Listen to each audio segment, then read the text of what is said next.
Okay, so you're talking about in elementary school, you're at Swisher, in that your dress had been kind of ripped on the slide, and that the teacher had a sewing machine in the schoolhouse that she went to work on it, I'm guessing is where you're going with it? She did it during recess. And then the teacher had gone over, it was an older teacher, and she had gone over about not interrupting when she was reading a story after recess, and that we were to be good listeners, and you know, I always was a teacher pleaser. So I felt sick, and I didn't want to raise my hand and interrupt, and so consequently, I threw up all over during story time, and we were in like the far corner to the door, and I threw up from the corner all the way downstairs, you know, and the kids are going, yeah, gross, you know, and I was not a popular person that day. But I was afraid to raise my hand because she had just, I wanted to be a good listener, and I thought it would pass, but didn't pass. And also, when you're a Catholic, you make your first communion in second grade. And so my mom got me the beautiful white dress and the little thing you wore on your head. And the week before my first communion, my mom went and got me a perm. And my hair was just curls all over, where before I didn't have a curl in my head. And I felt I didn't like it. I felt self-conscious about all that curl and all that, you know. And one of the games that we played in second grade was, if we had inside recess, balance the book on your head and see how far you could go. I did pretty good. I don't know if I ever won, but I did pretty good. Very cool. What about middle school? Could you describe one memory from middle school? I was in a play in middle school, like some steamboat play. I don't know the name of it, but we wore the old-fashioned long dresses, and I had a little part in it. And my mom and dad came to watch the play, but my dad fell asleep during it. And my mom, she said she had to keep poking him with her elbow to wake him up and say, she's going to be on, she's going to be on, you know. And but that was a fun memory. I had a lot of fun. I was in track in middle school. I did broad jump, and I did the 440, and I don't know, middle school I had a lot of friends, and we talked on the phone all the time. That was a big deal. And my mom and dad had a phone in their bedroom, so I could go in there and close the door and talk to my friends. A lot of people didn't have phones, you know. Was it still a party line then, or were those over by then? Those were over by then. But very cool. And it was Wilson Junior High. Went to Wilson Junior High. Mm-hmm. Very nice. All right. Well, I guess last school memory would be high school. What's one memory or kind of themes of high school you'd like to share with us? Well, I went to Jefferson, and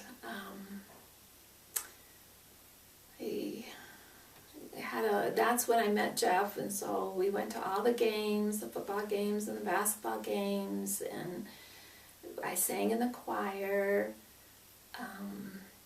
But I don't...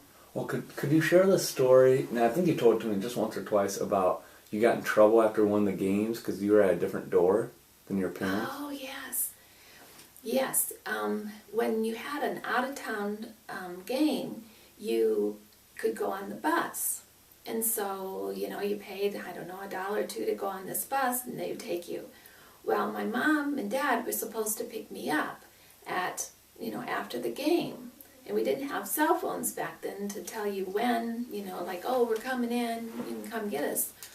Well, my mom, when we got off the bus, my mom and dad weren't there. So we waited, and they never came, and they never came. And, you know, finally some other mom took us home. And when I walked in the kitchen, my mom Dad were just frantic because they were at a different door than I was. Jefferson was so big it had many doors. And they were frantic that what had happened to me, did I get left in Dubuque? I think that was a Dubuque game, or what? But my consequences, I never got to go to an out-of-town game ever again. Because it was just a lack of communication. Because of an honest mistake. It wasn't like I was trying to get in trouble. It was just a lack of communication. We didn't say what door. But I paid for that one dearly. The next question is, I guess, a multi-step one. I can repeat it if you want, but if you could talk about how you met Dad and the engagement and wedding and some of those key moments. Well, in the summer, I spent most of my time up at Jones Pool. I had a season pass and went every day. So most of the time I went twice a day. Went during the day, then went home and ate supper, and came back after supper and did some more swimming. And I even taught swimming lessons before the pool opened. And I had always enjoyed working with those little kids. But I had just gotten a new dog, and I was walking around the pool outside of it with my new dog, and Jeff came up to me and talked to me, and he loved the dog, and I had known who he was because he had dated a friend of mine. And pretty soon he started talking to me a little bit more, and then he asked if I could cut his hair. Oh, I don't know why. Now there's a pickup line right there. I don't know how he thought I knew how to cut hair, because I really didn't. But him and Barry Hooper came over to our driveway, and I cut his hair in the driveway, and then we just started going out together all the time. And we were engaged up at UNI. He proposed to me at the Campanile, and we were married August 9th, and it was a kind of a rainy day in the morning, but the sun came out, and we always thought that was neat that the sun came out after we got married. And our reception was at the Ramada Inn on 6th Street. I don't think it's there anymore, but it was very beautiful. My colors were pink and lavender. The maid of honor wore the pink dress, and the rest of them wore lavender. Maybe it's the other way around. My maid of honor wore the purple, and the other people wore pink, I think, now that I think about it. And Jeff wore a white tux with the long tails. Where did you guys honeymoon? We went to a place in Des Moines. It reminded us of New Orleans because it was,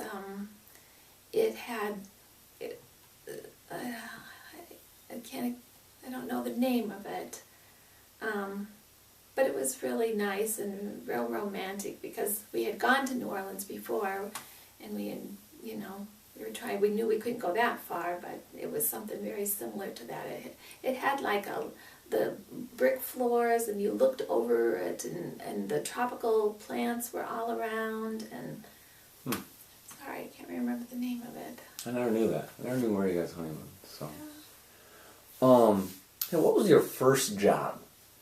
My first job was at Bishop's Cafeteria, and I was 16, and they hired me to, when they came through the line, you bought your food individually. Like if you wanted a salad, it was this much, if you wanted an entree, that was this much, your dessert, milk, or whatever you wanted with it.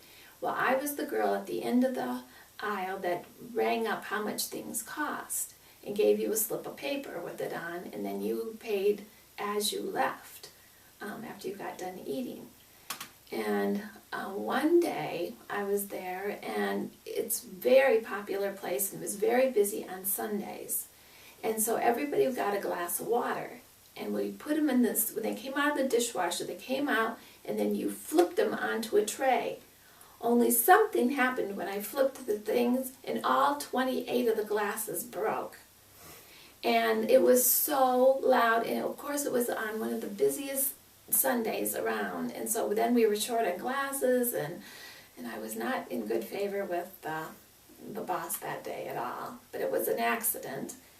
And I didn't stay there real long, because then Drug Town on Wilson Avenue opened up, and I took a job there. And that's where I finished working until after college. I worked like during Christmas vacation and spring break, and some of those times they let me come back too. And I started as a checker, but then I advanced. This was an advancement to go to the cosmetic counter. Because not only at the cosmetic counter did you sell the makeup and the perfume and all those jewelry kinds of things, but if anybody had a complaint or a return, then they came to that counter also. So you kind of had to be good with people too, not get them mad when they're already upset with a problem that they're having or something. And we also gave stamps away. And you filled this stamp booklet, and then you could turn your stamps in and buy things like, I mean, anything, towels, toys, pans, glasses, just anything you could buy with these, depending on how many stamps you had. Very nice. Hey, what was your favorite job that you had? I really liked working at Drugtown. It was a fun place. A lot of young kids worked there, and you know, it was good. It was fun. I liked that job. What advice would you give to new parents? The advice I would give to new parents is to just spend as much time as you can with your kids. The time goes by so quick. You blink and those kids are off going to school and have their own activities to do, and you know, just read to them all the time. And because when you're reading, not only are they learning and being stimulated, but you're cuddling with them then too, and that feels good. And those were some of the best memories I have, was reading with my kids. You have 5 children. Mm-hmm. Now, I was wondering if you could talk briefly about each one, whether it's something you remember about them or a memory of something you did together, whatever you want, but something brief about all 5. Justin was our first one, and he was the newest, you know, our first new baby, and so we learned a lot about babies through him. And I taught that year, and everybody at St. Jude's took their baby to the same daycare. And so when Justin was born, they just called Pearl and said, well, we're going to bring in another baby. And Pearl was a good babysitter, but there was just something I didn't feel comfortable with her about. And so one week she needed off on vacation. And so I took Justin to another friend, Gail, and she took care of Justin for that week. And I noticed things were so much different. Like when Justin went to lay down for his nap, she took his shoes off. And he was always clean, and she kissed him when he left. And so I didn't want to take him back to Pearl's. And Jeff said, well, just tell Pearl to take his shoes off. And I said, well, there was just something about Gail. I didn't have to tell her to take his shoes off. She was just kind enough to know that it's more comfortable to sleep with your shoes off. And you can't ask someone, can you please kiss my child when you leave? And I felt like she truly cared and loved him. So we didn't go back to Pearl, which caused a problem with me and the teachers, because everybody was mad at me for for not taking, you know, my child back to Pearl. But consequently, as time went by, everybody dropped out of Pearl. Not everybody maybe, but a lot of them dropped out, that they had some issues with her sometimes too. I don't know what they were, but I think, you know. And so, and then James was born in July, and he was very quiet, very shy little guy growing up, and he loved Julie. He hung around with Julie, he hid behind Julie. Even though Julie was younger, he wouldn't go to swimming lessons unless he could be in Julie's class. And they were just like little buddies, you know, and they looked so much alike that oftentimes people thought they were twins, even though they were, you know, a year and a half or more, a little more, that James was older. And he was a mama's boy. He didn't want to leave me either, you know, like he didn't want to go to school or preschool or anything. He had that separation anxiety pretty bad, and it was hard on him. And then Julie was our first little girl, so she was dressed in dresses all the time, and she had pretty things in her hair, and she was a sweet little girl. But she too didn't want to go to other people because I was home with them all the time. They weren't used to going with other people, and so she would even, cry when we left her with Grandma Mitchell, who was wonderful to our kids and Grandma of the Year. And one time when Julie's dad and I were at the races, Grandma had to call. I called her to see how Julie was doing, and she said, "You're going to have to come and get her. She hasn't stopped crying since you left." So we had to leave the races and go get Julie. And we brought her to the races that night. That was the first night she came to the races, and she had on her little black patent shoes and a dress, and she didn't have racing attire on. And then we had Jonathan. And Jonathan we used to just call the whiz kid, because every time we opened that diaper, he'd whiz me. He whizzed me more times than anybody else. But he was a little towhead, and he just went with the flow. He, had Justin and James were in sports, and we had to go to practices, and Julie was in dance, and so he rode in his little car seat, and he was in the stroller a lot because we were coming and going with the other three.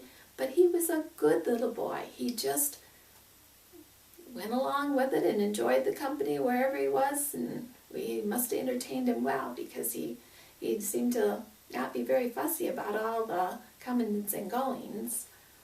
So then we had Elizabeth, and Elizabeth was just a pleasant surprise. She was the frosting on the cake. She was just a good little girl. She had some medical issues when she was first born, which gave us lots of scares. But she came through them, and she's, grown up to be just a very compassionate and kind little girl, and very adult-oriented early in her life. But they all five have been a blessing to us. What is your proudest moment as a parent? There's been a lot. My kids have excelled in a lot of different ways. Justin has won races that, made me proud of him for all of his hard work. James was the high jumper. He went to state for that, and he still has, I think, a picture up at Jefferson. Mm-hmm. And Julie won. Julie was very smart and was in all kinds of. She always had 4 points, and she won lots of awards. She was a citizenship award. She was, and Jonathan, we are always proud of him for the things that he did. What did you do? Give me some. I can't think what. Oh, I was salutatorian. Oh yes. Yes, he always had good grades, very planned and organized his things. If it was the assignment was due on Monday, he had it done on Thursday in case something came up, but he wouldn't get it done. He got very good grades and had a lot of friends, rang the bells at for the Salvation Army, him and Nick Martin.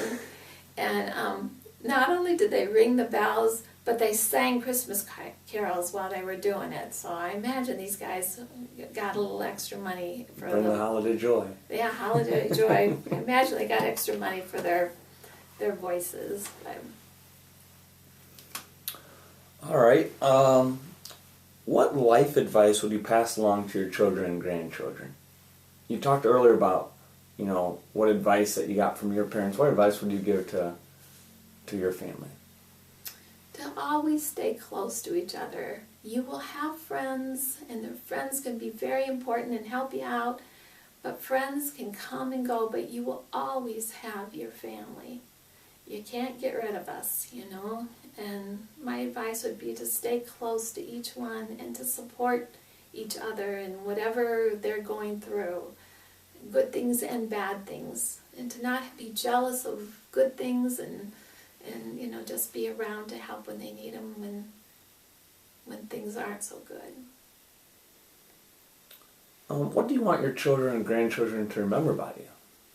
I want my kids and my grandkids to know that they were loved unconditionally, and that I treasured every moment with them growing up, and that my grandkids have just, been such a blessing to me. I want them to know that they were always welcome to come, and I tried to have fun things for them to play, and that we always read books together when they came, and I just want them to know that they were very, very important to me, and I loved them a lot. What is your favorite memory of Solomon?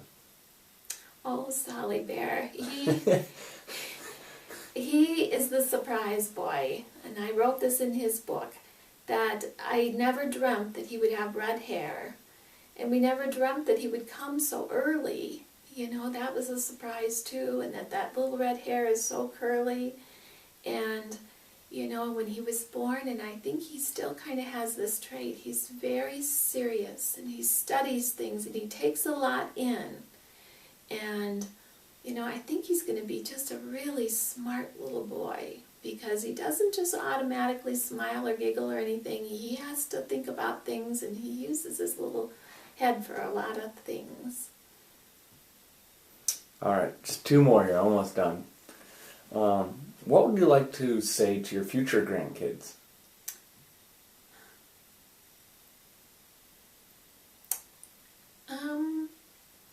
Well, I would like them to know that if I had gotten to know them, that they would feel love from me. And that, even before they're born, like right now, Lauren is not born, but I pray for her every night. And if you were here, I would pray for you every night. And I pray for each of my kids every night, and it's different every night, whatever that I think that they're going through. And if there's things I can't think about, I'll say, God, you know where they need help, and just be near them and help them however they need it. Because sometimes you don't know what is going on in their lives. But I would pray for them. Last one. What are your predictions for the future in this family? Well, it's a big family. And I imagine after everybody's done having kids, and we will maybe have to not meet at the house. Maybe we'll have to meet at some building for Christmas or something. I hope not, because I want it to be coming home kind of Christmas. But it is getting pretty big, and the cousins are having fun together, and I hope that they will stay close, and that the parents will make sure that the cousins see each other a lot. All right. Thank you, Mom. You're welcome.